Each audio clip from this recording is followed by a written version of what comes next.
So hey y'all, I'm back with another video. So tonight's video is yet again another Chioma Chats video podcast edition. So by the title, we're going to be doing another compilation video. We haven't done one of these in a while, and I was trying to do one yesterday, but YouTube was not feeling me at all. So on the docket tonight, we have LightSkin Keisha's boyfriend speaking about how she would stay with him if he cheated on her and the dynamics of what he said. I found it very interesting that some people in relationships leverage cheating as a 50-50 thing. Next, Nigerian superstar Burna Boy being called out by Bak Americans for sampling music from American artists and essentially only being successful because of taking from Black American music. Then lastly, rappers Latto and Ice Spice having Twitter beef over who stole whose identity. I really can't believe that two grown women would be bothered by something like this. However, I do have my thoughts. So y'all know how we do it. Pretty much number your comment based off of the story so we can keep it in order, even though some of y'all just be doing whatever y'all want to do, which is cool too. So without further ado, let's get right into this video. So first up is LightSkin Keisha's boyfriend saying that she wouldn't leave him if he cheated on her.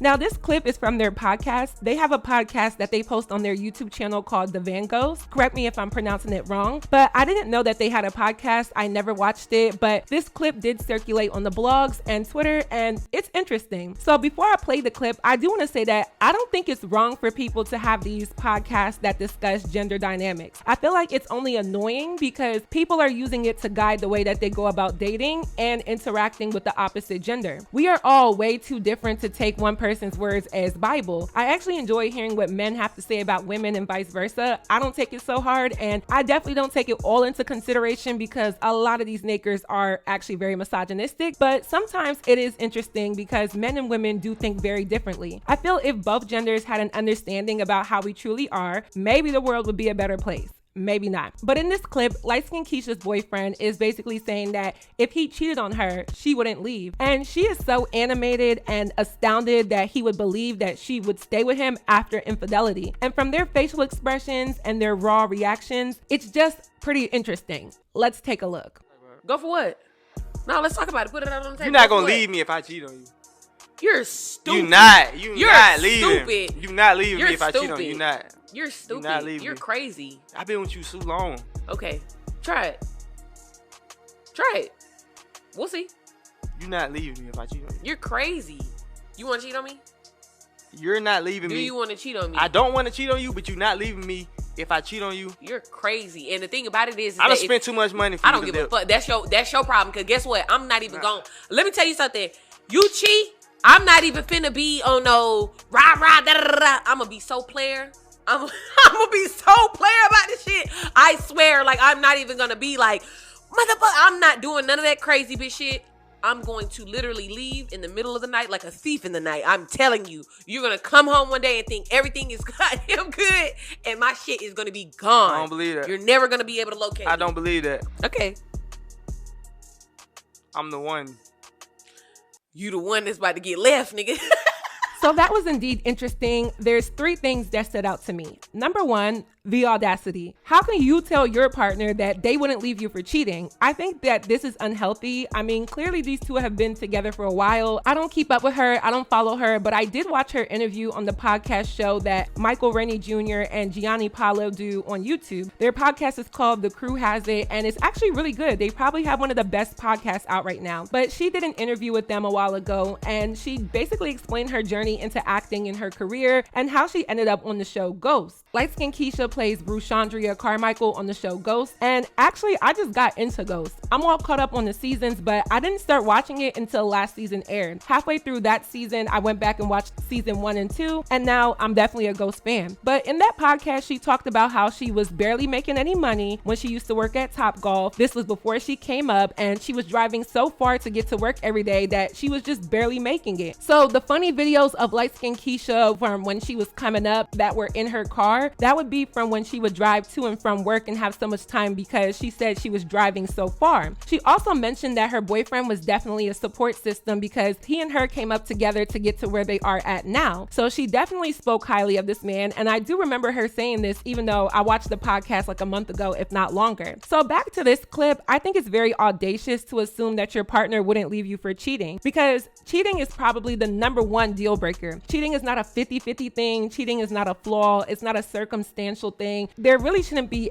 any negotiation with cheating. So it is very audacious to say that the blatant choice of cheating would keep your girlfriend around. And I say all the time, in the past, I've taken back a cheater. And one time my ex told me that he told another girl that if the girl was to contact me about him, that she's dumb because, quote, Chioma isn't going to stop talking to me over you hitting her up. Yes, this nutty naker. But I remember when he said it, I was like, wow, so my self-esteem is that low that he thinks this? So in this situation, I feel like if a man is under the belief that you wouldn't leave him for cheating, something has to be assessed. I'm not trying to get too deep into the relationship. I have really never talked about this relationship, let alone seen it up until this clip. So I don't have that much backstory, I'll be honest, but it could be for a few reasons why he believes this. Either one, he really believes that he has control on you. Two, he has something that he can leverage you with, whether it's money or a secret or something. Or three, he's already done it. So the tweet that was causing this to go a little viral on Twitter was somebody saying he looked like he cheated already and just finding out that she's not going for it. I can see the realization happening in his face. He praying she doesn't find out. And to be honest, it did kind of seem that way. I don't want to insinuate that, but I feel like that's the only reason why a man would say this. The second point I wanted to talk about was him saying that he spent so much money on her so she wouldn't leave. This is why I say men and women are different, because I feel like men believe that money is a blanket for women to stay. And in a lot of cases, it is. We preach about hypergamy and dating up. So if we do get to a point where a man has spent a lot of money and invested a lot of money into us or the relationship or whatever, oftentimes women get jaded by that. You could spend $10,000 on a man and for some reason he'll still cheat on you with somebody who has less than you. I don't know what's wrong with some of these nakers. But I think it's not masculine that a man thinks that spending money keeps him in control to keep the relationship if he's to mess up. It could definitely keep him in control of the relationship with making him head of the house, of course. But when you cheat,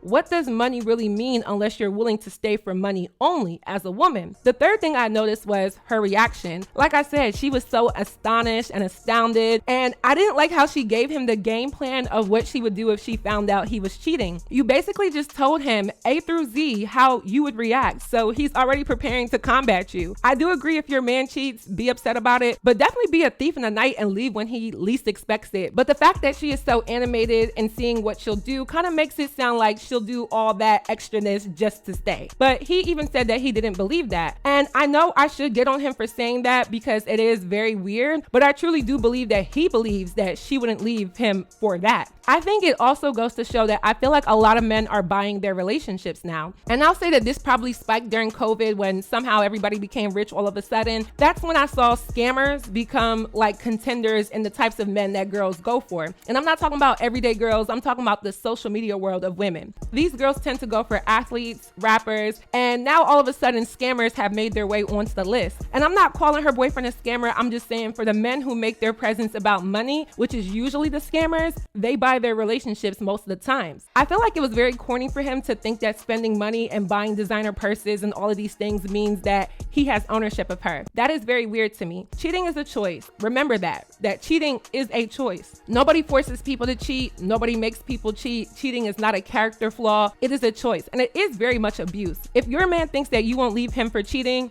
tread lightly about that man. So my next story is talking about Nigerian superstar Burna Boy being called out by Bak Americans for sampling Black American music. Now, this was actually a shock to me, being that I just did the video about hip hop versus Afrobeats, and I spoke about both genres. I feel like this topic gets touchy, and I said I wasn't going to talk about this anymore, but let me dip and dabble today. But the diaspora war is just so crazy, and as someone who was born and raised in America, grew up here, have an American accent, and I'm very familiar with the Black American experience while still having ties to my Nigerian heritage, this is just so irritating, honestly, this conversation. This might get me dragged, but I feel like the only person or group of people that are equipped enough to bridge the diaspora gap are people like myself. People who were born and raised here, grew up here, understand what it means to be Black in America, but that also understands the cultural and customs of the motherland through whichever home country or tribe that you belong to. Granted, even if you're outside of that, you can still contribute, but I feel like the best people to do it are the people who understand both, if that makes sense. Because I feel like if you immigrated from Africa to the United States or somewhere else halfway through your life, you didn't grow up here to know everything about the experience. And I also feel like if you are a Black American and all you've ever known is the United States, there's no way that you know that much about African culture and customs. It wasn't ingrained in you. Like even as far as grade school, school, the things that they taught us about African culture is pretty much nothing. I remember world geography and social studies being about every other civilization except for Africa. We learned about the Native Americans, we learned about the Asians, we learned about everything but Africa. The only thing they talked about in regards to Africa was slavery. And so I'll probably get dragged for this too, but I feel like the average Black American may not know as much about African culture in its entirety, which is the problem. We all need to be educating each other. As someone who grew up Black in America, we did not learn about this stuff in school. Most people aren't even interacting with Africans, in this case Nigerians, to really know. And it's the same thing on the other side. Immigrating to this country, you have a skewed viewpoint of what a Black American represents because of the whitewashing and social perception that America pushes of Black Americans to outside nations. See, sometimes y'all think it's this side hates the other side, when in reality, the white man has really done a number on Africans and Black Americans. That's really the root of the issue, but people are too emotionally ready to attack before they can genuinely see what the real issue is here. But I digress. Burna Boy was being dragged because he sampled some American artists in his songs. There was a group on what I think is Clubhouse, I'm not even sure what app this is, but they were going in and saying that Burna Boy wouldn't be where he is if it wasn't for Black American influence. Let's have a listen. Burna Boy is sampling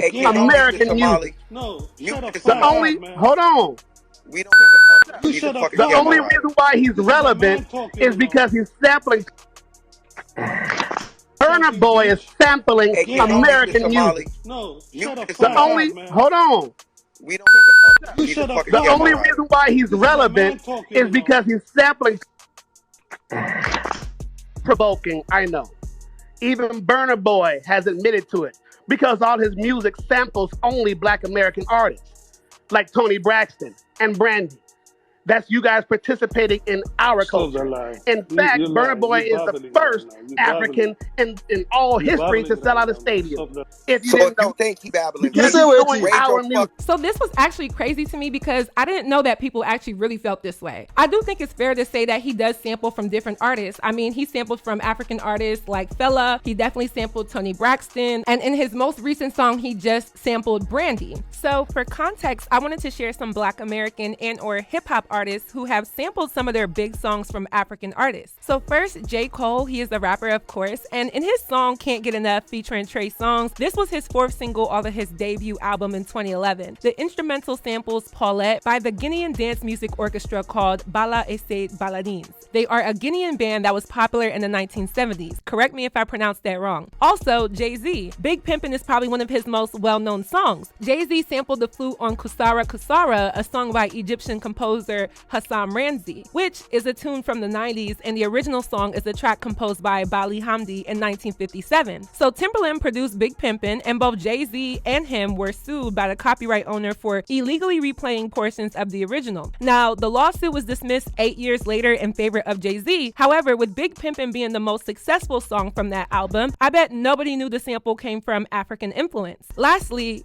Mr. Kanye West. Kanye has sampled so many songs from African artists. I'm just gonna let this clip I found play and y'all can read through some of the different samples he has used over the course of his career. I find Kanye to be one of the GOATs of hip hop, honestly top 5 rappers there is. So I'm impressed by his creativity while using some of the samples. I wish I could play the audio for y'all so y'all can hear the different hip hop artists that have sampled African sounds from way back, but you know, copyright. Also, Manu Dibango is a Cameroonian artist. His song called New Bell was sampled by Busta Rhymes in the late 90s on his track called Keeping It Tight. So here's another history lesson for everyone. And with little research, you can see that sampling from different artists is not only common practice in the industry, but even all over the world. Shout out to the page Sample Chief on Instagram for all of this information. Definitely check them out. So I guess my question is this: how do we expect to end the diaspora war if we're going to pick and choose what elements of each culture gets to be shared? Because a lot of things that are prominent in Black American culture can derive from Africa. Because there's a lot of things I could list, but I don't think the average African says, no, you can't wear gold hoop earrings, or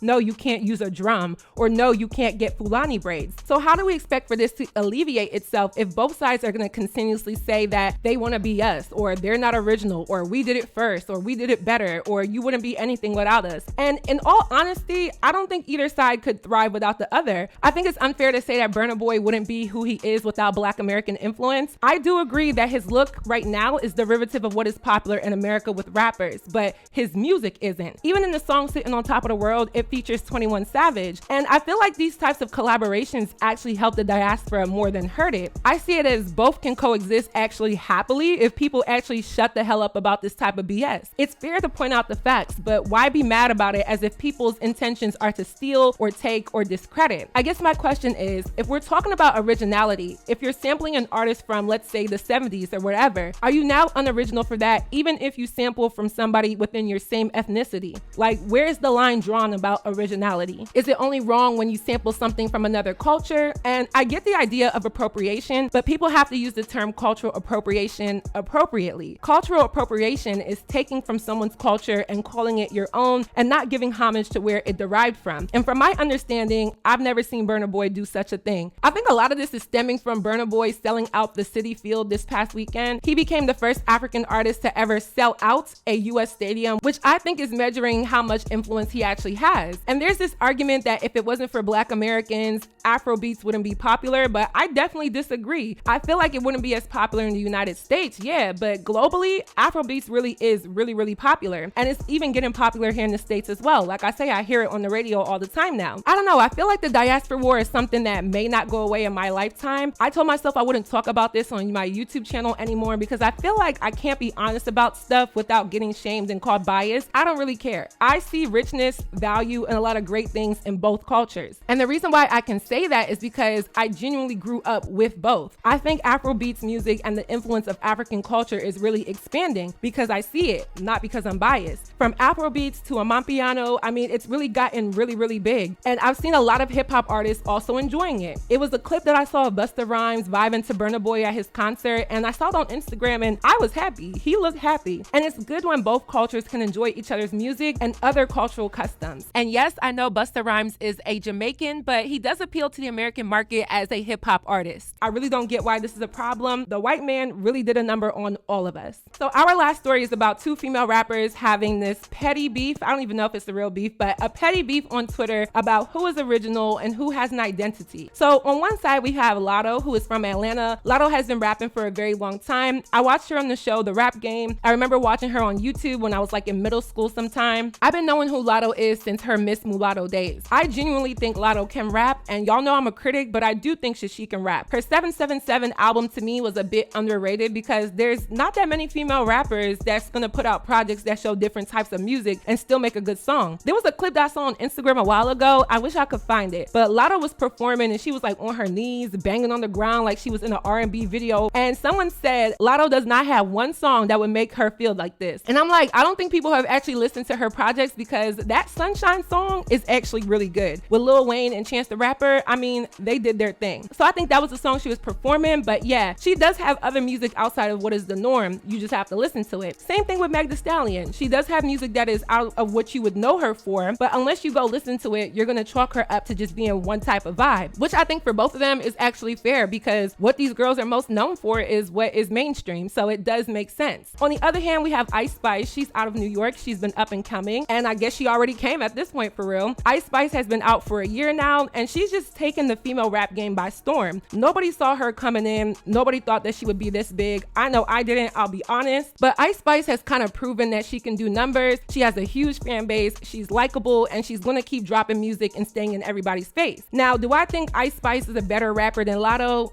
Quite frankly, no. Like flat out, no. However, Ice Spice to me is like the city girl type of stuff. You make bops. To me, that is a subcategory within female rap genre. A bop is more or less like a fun song, like rap and pop at the same time. So when Ice Spice first came out, I just always knew people would compare her to Latto. I feel like I talked about this sometime last year when I said it makes more sense to compare Latto and Ice Spice instead of Ice Spice and Cardi B. And it's interesting to see both of these biracial rappers go at it. I mean, for once, it's not the black girls, huh? But it's interesting to see how I feel that both both of them are threatened by the other. Maybe not in a way where they're scared or they feel inferior. I don't think it's that, but it's definitely like they know that they're competition. And it's a business. Everybody essentially is competition, but it's not the type of competition in which you should have beef with somebody. Female rap beef is so lame to me because there is more than enough space for everyone to do well. The problem is a lot of these girls are too loyal to a bigger entity, and it directly influences who they are and how they act. So an Ice Spice fan page posted 2 side-by-side pictures of Ice Spice and Latto. She even said, even though I feel like Ice Spice style needs to evolve, but I'm noticing that Jones is stealing her style right in front of our eyes. She did the same thing with Rennie Rucci and it went unnoticed. Then somebody quotes that and says, I know I'm not tripping. I know I'm not bugging. She wasn't dressing like this before. So the photo in question shows Ice Spice and Latto in, I don't even know what to call this style, like Cadet Kelly Urban Schoolgirl. That's the best I can give it. So question for y'all, would y'all consider this Ice Spice's style, or is this a reach? Because I've definitely seen this look prior to her, and I feel like fashion kind of recycles itself. If you ask me, if Latto started wearing red or orange hair, then we would have a good argument on who was copying who. But I've seen Latto in this style prior to Ice Spice as well. But what do y'all think? Side by side, they clearly are in similar outfits, and I think Latto knows this, so that's why she was very mute about this one. And this prompted Ice Spice's fan page to say,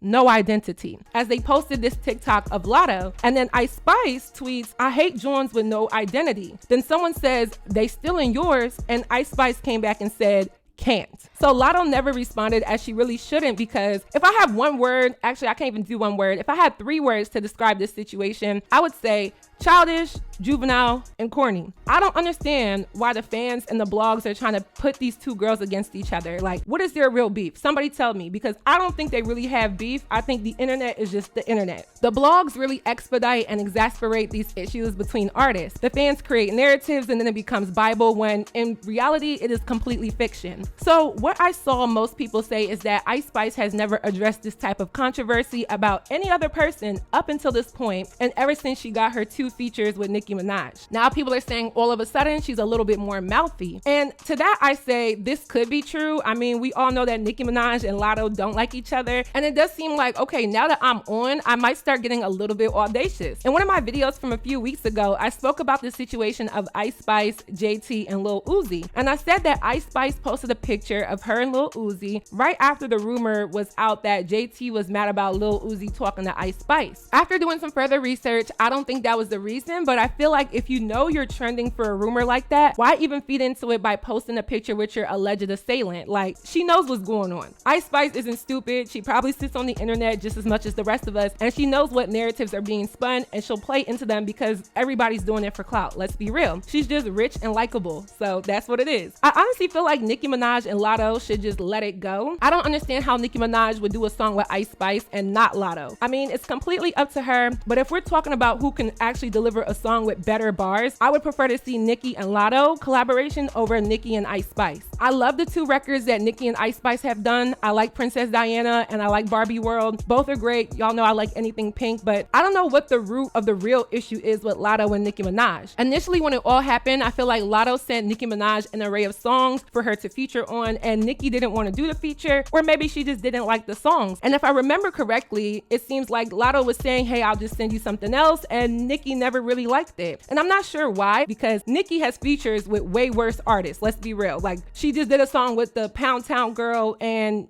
no. Okay, just no. I have a separate video about Sexy Red coming soon. But yeah, I don't see why she never collaborated with Latto if there's nothing else involved in the situation. Now, people say it could be the Cardi B stuff, and if we're being real, I'm not Cardi B's biggest fan musically, and I feel like she said a lot of disparaging things that I just don't like her representation, but also I don't feel like it's wrong for Latto to go work with Cardi B. If Nicki Minaj don't want to work with her, so be it. This is a business at the end of the day. So if it's stemming from that, I guess, but Latto wanted to work with Nicki Minaj before I'm sure she ever wanted to work with Cardi B. Nicki declined, then there was the whole beef thing, and now Latto just did a song with Cardi B, which I actually also thought that was a good song too. Every single time I do commentary on female rappers, and I know I'm putting out music as a female rapper, go stream my song Ceremony. The reason why it doesn't bother me to speak on this stuff is because I believe that a lot of these girls don't really act as individuals, and that's my problem. Everybody should be doing business and business first. All of these emotional and personal vendettas from one side to the other really just hinders the genre. Like, outside of Nicki Minaj and Cardi B, what possibly could Latto and Ice Spice really be beefing about?